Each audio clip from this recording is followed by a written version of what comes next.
নমস্কার, বাঙালির হেসেলে আপনাদের সবাইকে স্বাগত। আজকে বানাবো ওপার বাংলার জনপ্রিয় একটি রান্না মরিচ খোলা। তো চলুন দেখে নেওয়া যাক কীভাবে বানাবো। তো প্রথমেই যেটা লাগবে সেটা হচ্ছে যে মাছ। আমি এখানে ছোট এবং বড় দুই রকমের মাছ নিয়েছি।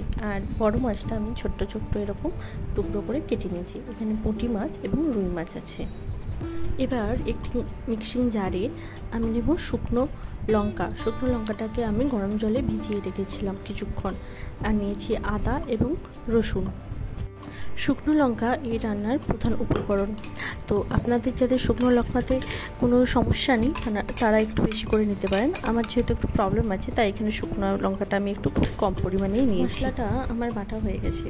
এবার একটি পাত্রে আমি দেব পেঁয়াজ কুচি, টমেটো কুচি, ধনে পাতা, নুন এবং চিনি। এই সব উপকরণগুলিকে এবার একটু চটকে আমি মেখে নেব, যাতে পেঁয়াজ এবং টমেটোটা একটু নরম হয়েছে। ভালোভাবে চটকে নেওয়ার পর এবার আমি মশলাটা যেটা বেটে রেখেছিলাম সেটা আমি এর মধ্যে দিয়ে দেব।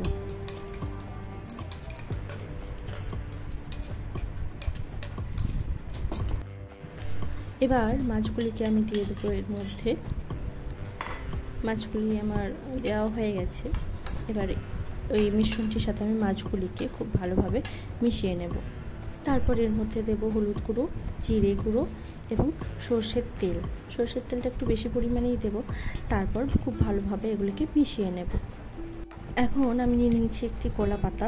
এই কলা পাতার মধ্যে আমি মাছের এই মিশ্রণটি দিয়ে দেব ভালো করে। এরপর এটাকে আমি খুব ভালোভাবে মুড়ে নেব। এমনভাবে মুড়ব যাতে মশলাটা কোনোভাবে বেরিয়ে না আসে। এইভাবে আমি আরেকটি কলা পাতাতে নিয়ে আরেকটাও বানিয়ে নেব। আমি এখানে যে কলা পাতাগুলি নিয়েছি সেগুলো খুবই ছোট, তাই আমাকে দুটো ভাগে ভাগ করে বানাতে হচ্ছে। আপনারা একটা পুরো কলা পাতাতে নিয়ে এটা বানাতে পারেন। এবার আমি একটি কড়াইতে একটু জল দিয়ে এইভাবে আমি কলা পাতাগুলোকে বেশ কয়েকটা কলা পাতা দিয়ে দেব।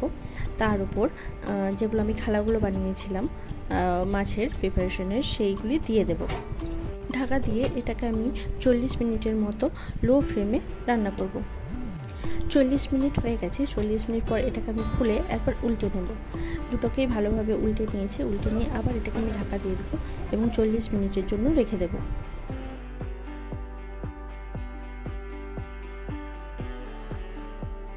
চল্লিশ মিনিট পর এটা আমি বন্ধ করে দিয়েছিলাম এবং ঠান্ডা হয়ে তারপর এটাকে আমি নামিয়ে নিয়েছি। এবার আমি এটাকে কেটে নিচ্ছি। দেখুন কেমন হয়েছে। খুব ভালো মতো এটা সেদ্ধ হয়ে গেছে। যদি আপনাদের মনে হয় যে সেদ্ধ হতে আরও একটু টাইম লাগবে তাহলে আপনারা এটাকে আরও 5 থেকে 10 মিনিটের জন্য স্টিমে রেখে দিতে পারেন। তো তারপর এটাকে সার্ভ করুন গরম। এটা খেতে খুবই ভালো হয় আর খুবই হেলদি। ভিডিওটি ভালো লেগে থাকলে লাইক করুন, শেয়ার করুন, কমেন্ট করুন।